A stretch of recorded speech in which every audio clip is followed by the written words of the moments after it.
नहमदुहु व नसल्ली अला रसूलिहिल करीम बिस्मिल्लाहिर रहमानिर रहीम रब्बि इश्रह ली सदरी व यस्सिर ली अमरी वहलुल उक़दतम मिन लिसानी यफ़क़हू क़ौली सदक़ल्लाहुल अज़ीम।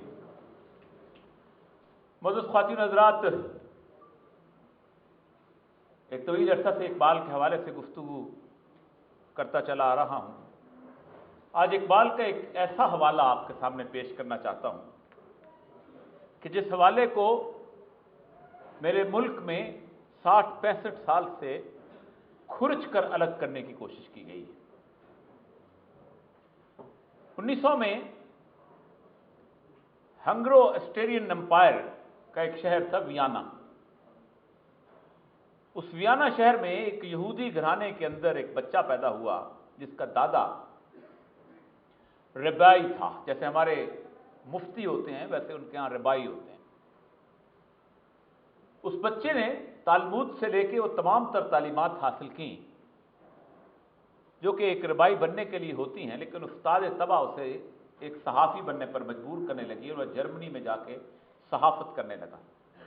याद रखिए कि ये वही शहर है जहाँ से हज़ाल पैदा हुआ था जिसने सेहूनियत की बुनियाद रखी थी और प्रोटोकॉल्स ऑफ जूस लिखे थे जो मुस्लिम उम्मा बल्कि पूरी दुनिया के खिलाफ एक बहुत बड़ी साजिश तस्वर की जाती है। ये शख्स जर्मनी में सुकून हासिल करता है और सहाफत के दौरान उस जमाने में फ़लस्तीन चला जाता है ताकि देखे कि वहाँ पर जो यहूदी आबाद हो रहे हैं उनकी हैसियत क्या है, कैफियत क्या है। उस दौरान उसकी मुलाकात फ्राइड के एक बहुत बड़े जिसे कहते हैं फॉलोअर से होती है, जिसने बाद में जाके न्यूयॉर्क में फ्राइड का वो साइकोएनालिसिस का मैगजीन भी निकाला था। और ये दोनों मिलके यहूदियों के लिए काम करने लगते हैं। तो इस दौरान उनका अंदाज़ा होता है कि मुसलमानों के खिलाफ कितनी बड़ी साजिश हो रही है जो यहाँ पर यहूदी आबादी यहाँ पर आ रही है।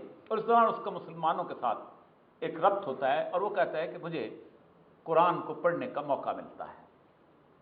आंसुओं से भीगता हुआ शख्स जर्मनी की एक मस्जिद में जाकर इस्लाम कबूल कर लेता है और फिर घूमने लगता है पूरी मुस्लिम उम्मा के इलाकों के अंदर और देखता है कि मुझे कहीं यही मुसलमान मिल जाए तो मैं बताऊं कि तुम्हारा असल मकाम मर्तबा क्या है और तुमने करना क्या है।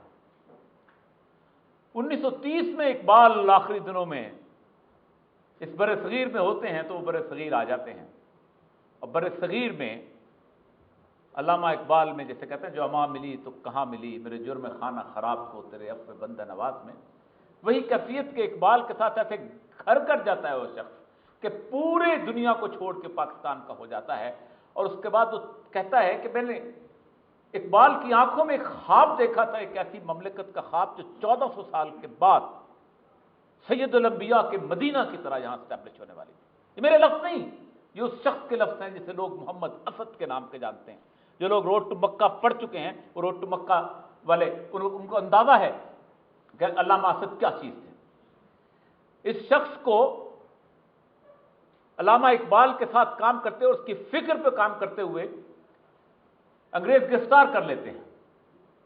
1945 के अंदर वहां के कुछ मुसलमान जो लोग थे ये उन्होंने अपनी बायोग्राफी में लिखा है जो एक यूरोपियन बेडुइन के नाम से शाया हुई है।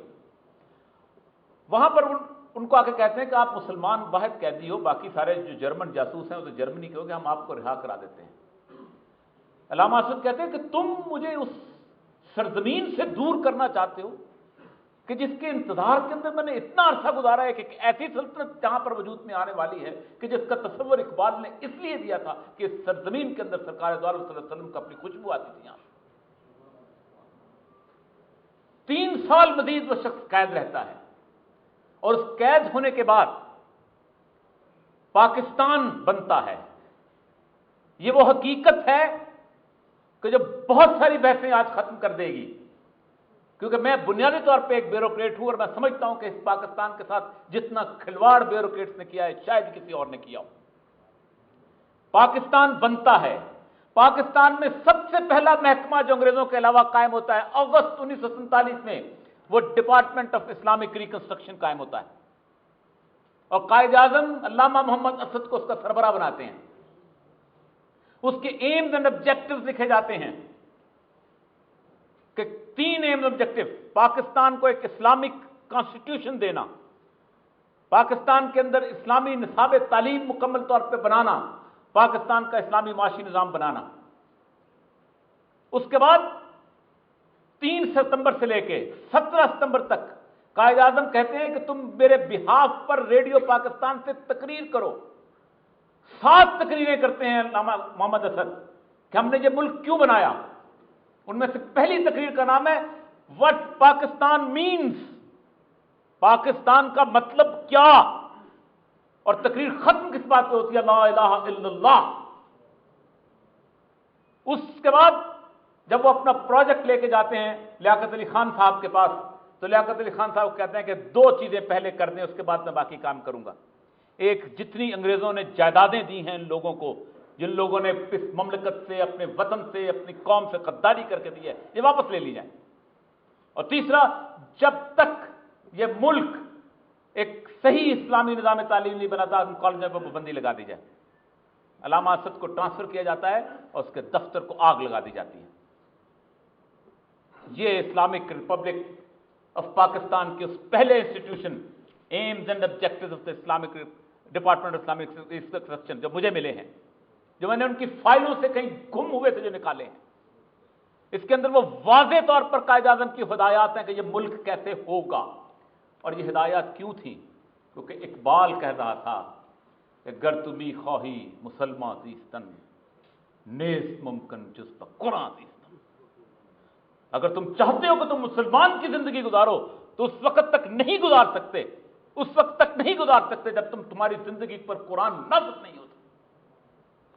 उस वक्त अभी जो शेर पढ़ रहे थे, जिसका तर्जमा पढ़ रहे थे सजाद मीर साहब, इकबाल अजीब गरीब दावा करता है, गर दिलम आईना बेजौहरत, गर मेरे दिल के अंदर कोई जौहर नहीं है, कोई काम की चीज नहीं है, गर भर फम गैर कुरान मुजमरत, अगर इसके अंदर कुरान के अलावा कोई और भी चीज मौजूद है, निट्शे का फलसफा हो या कोई और एक लफ्ज भी मेरे दिल के अंदर कुरान के अलावा मौजूद है।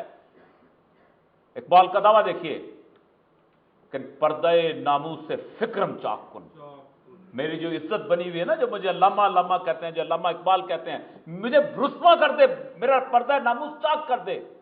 ई खयाबा राज खारम पाकुन, इस खिस बाग के फूलों में से इस कांटे को निकाल के बाहर फेंक दो अल्लाह, और फिर रूज़ महशर खारो रुस्वा कुन मुरा, मुझे क़यामत के दिन खारो रुस्वा कर देना, बेनसीब बोसे पाकुन मिना, मुझे सैयदुल अंबिया के पांव के बोसे से महरूम कर देना। कौन है जो दावा करता है? वो इकबाल दावा करता है कि जो इसके रसूल के अंदर इस तरह रचा हुआ है कि आखिरी उम्र में जब उनकी बहन ने कहा कि भाई इतनी नातें लिखते हो, इतना तड़प है, चलो सैयदुल अंबिया के रोजे की ज़ियारत करने जाते हैं।